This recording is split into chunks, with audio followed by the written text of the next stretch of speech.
Facebook থেকে এরকম notification পেলে আমার অনেক ভালো লাগে। কারা কারা এরকম নোটিফিকেশন পাও বন্ধুরা অবশ্যই কমেন্টে বলবা। তো এরকম নোটিফিকেশন পেলে আমার কাজের আগ্রহটা অনেক বেড়ে যায়। যদিও অনেক সময় ভিউ আসে না বলে মন মানসিকতা নষ্ট হয়ে যায় বা ভালো লাগে না কাজ করতে, ভিউ আসতেছে না, ফলোয়ার বাড়তেছে না, একটু আপসেট হয়ে যাই।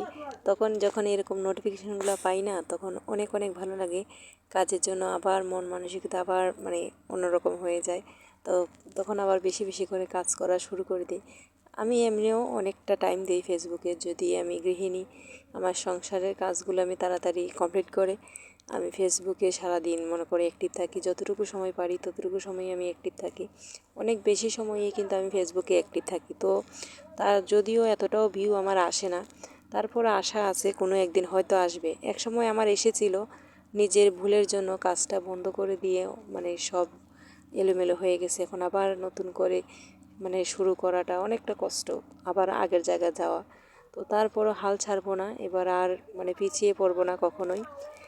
চেষ্টা চালিয়ে যাব, তোমাদের সাথে তোমাদেরকে নিয়ে এগিয়ে যাব। তোমাদের ভালোবাসা যেন আমার সাথে থাকে। আমিও সবসময় তোমাদেরকে ভালোবাসা দিয়ে এগিয়ে যেতে চাই। দেখো, ফেসবুক প্ল্যাটফর্ম এমন একটা প্ল্যাটফর্ম, এখানে তুমি সবাইকে মন থেকে অনেক অনেক ভালোবাসা দিতে হবে। যদি তুমি সবাইকে সাপোর্ট করো তাহলে তোমার সাপোর্টও এমনিতেই চলে আসবে, ঠিক আছে? তো তুমি যদি একজনের জন্য অল্প কিছু করো, তো সেও কিন্তু তোমার জন্য অনেকটা করবে।